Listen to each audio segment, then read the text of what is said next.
phật tại India từng ở trong xã nông Mỹ nhưng thì lụa ấy rồi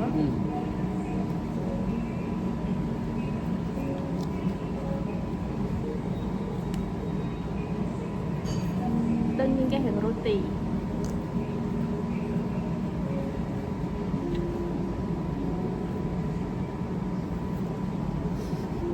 mà tôi nhẹ đơn chứ không phải là đơn hai rung riêng mẹ đơn hai chuyện này đó lại đi cùng mình nhằm bạch thờ chiếc khăn muối Would you like? What a chicken and naan. cái miếng chicken tikka này chicken tikka masala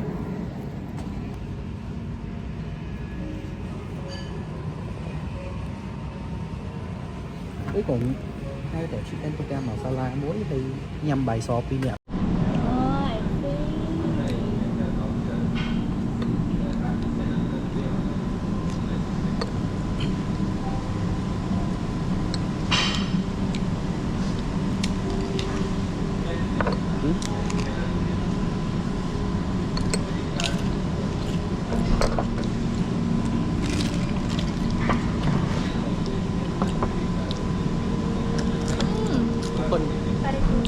cùng gu á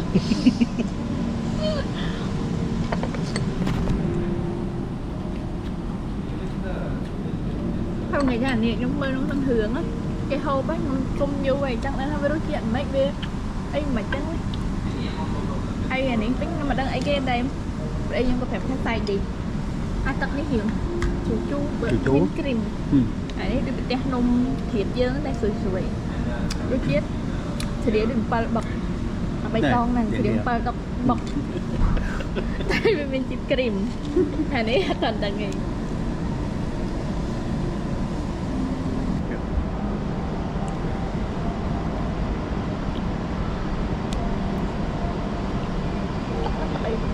bao tôm thơm này tạm nữa rồi sẽ chỉ ngắm bên ăn ngon đấy mà lại đây kìa bạn này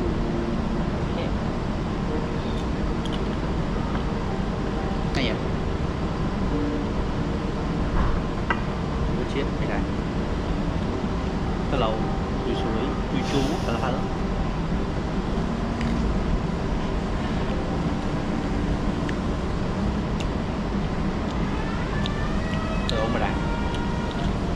mình coi có ngành nhâm bàn bò bánh tái nó mẹ làm thấy em hiện trắng cái lần trắng cái lần các ngành ở gì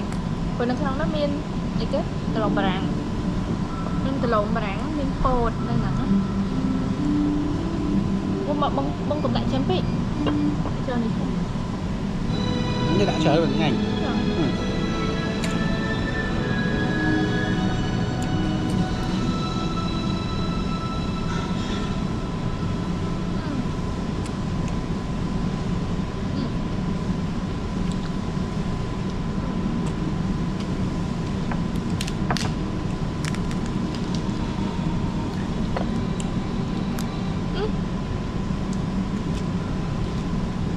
nhưng mà hopi mỏng cái chua như nó chua à thật ra nên pa tống nè mà hộp ở một đây là em bỏng bao cái pa tùng rồi ní rồi chiên pa bọc bọc lúc đang ấy kia là nó chiên pa bọc để ấy đang chơi nhà mình ôn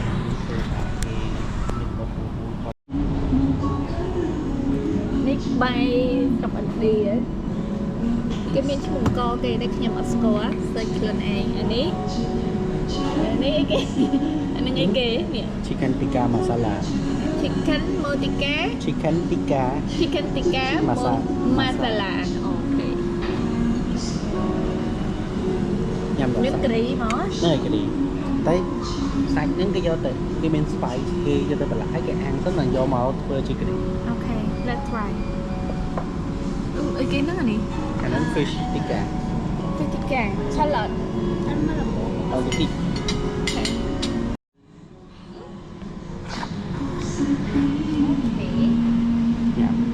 vậy vô nè hai cái thiên tao gặp lại bạn mùi mùi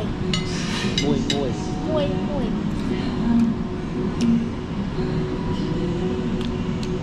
thử mà thấy rồi ừ xong của chma kìa đặt thử mai này à đặt Chma đặt đặt dạ cái của chma bạn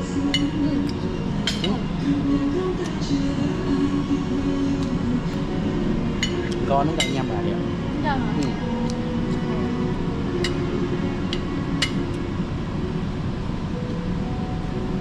À biết này dễ chưa chạy món nắng môn đừng giờ bo ra để nó cái giờ mà ăn chắc cần bây giờ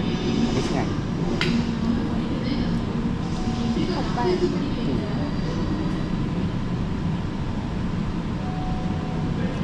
với con đơn thằng này ai nhâm mai này là mua Được chạy bị nhắn ở bia một tên của sạch cà phê thay tới Thôi mà